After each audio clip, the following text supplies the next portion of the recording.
সেই অনন্ত সাই নারায়ণের থেকে ব্রহ্মার সৃষ্টি আমরা শুনেছি। ব্রহ্মা ব্রহ্মাণ্ডকে যিনি জিতে নিয়েছিল, ব্রহ্মাকে আমরা জানি, সেই ব্রহ্মার পুত্র মরীচি। ব্রহ্মার পুত্র কে ছিলেন? মরীচি। মরীচির পুত্র কে ছিলেন? কাশ্যপ মুনি। ব্রহ্মা যদি ব্রাহ্মণ হয়, মরীচি তবে ব্রাহ্মণ নিশ্চয়, তাই না মা?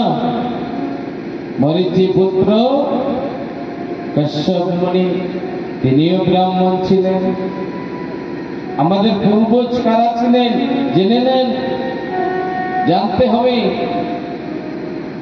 আর কাশ্যপ মুনির পুত্র কে ছিলেন? আমরা জানি এইসব কথা, যদি জানি তো আমি বলবো না।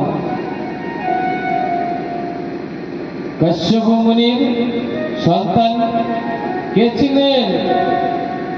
নমস মুনি। কাল জিজ্ঞাসা করবো, আজকে বলছি, কাল জিজ্ঞাসা করবো।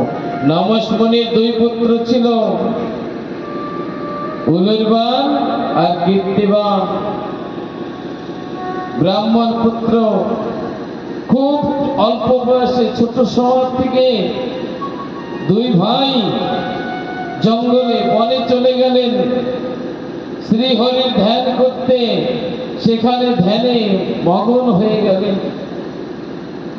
যখন 14 বছর বয়স হয়, তখন তারা গৃহে ফিরে আসে ঠাকুরকে সাধনা করে। সাধনায় সিদ্ধি লাভ করে তিনি কোথায় আসেন? গৃহে। যখন গৃহে আসে, জানেন দ্বিজদের অর্থাৎ ব্রাহ্মণ তখন হয় জন্মসূত্রে, কেউ ব্রাহ্মণ সূত্র নয়। জন্ম নেওয়ার পরে যখন পৈতা দেওয়া হয়, পৈতা যখন উপনয়ন করবে, তখন সে ব্রাহ্মণ বলে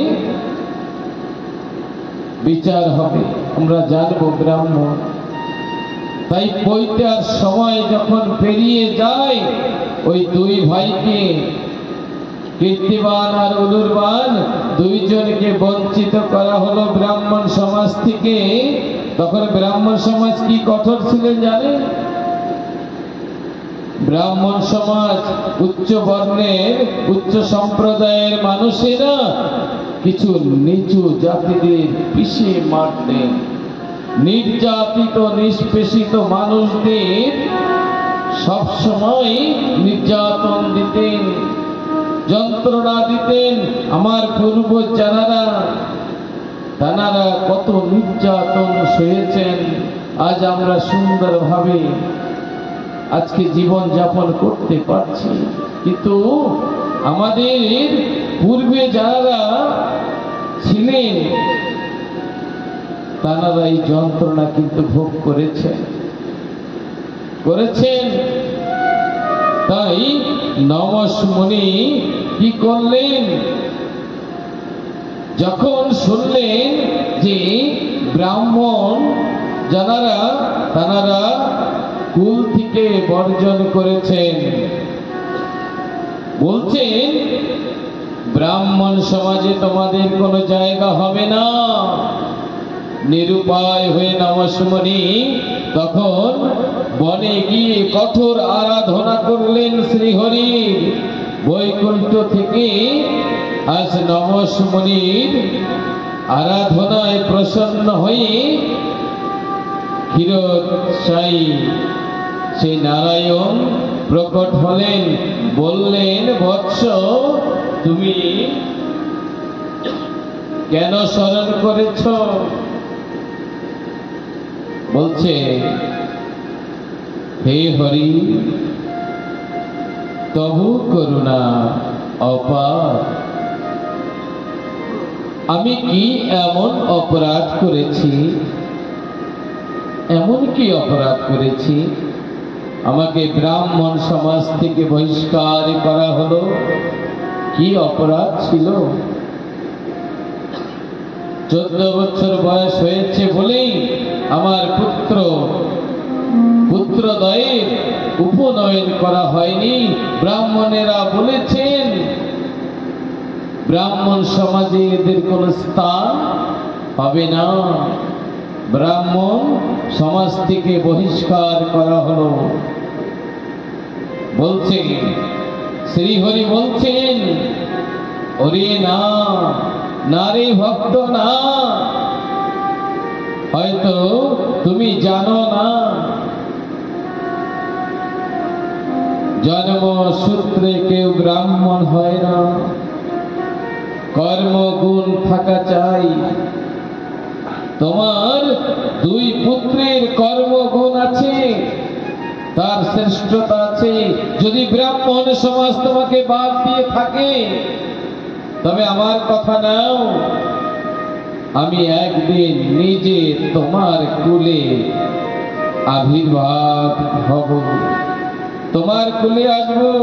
বলো হরি বল।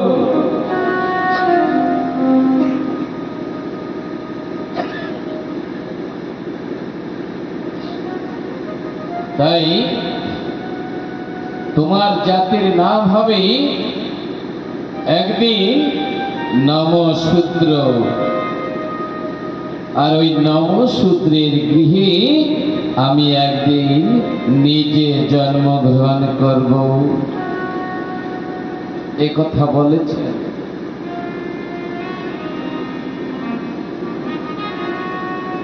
ঠাকুর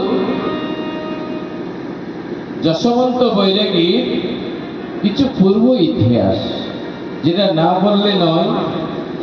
রামদাস ঠাকুর যশবন্ত ঠাকুরের পূর্বজ কারা ছিলেন?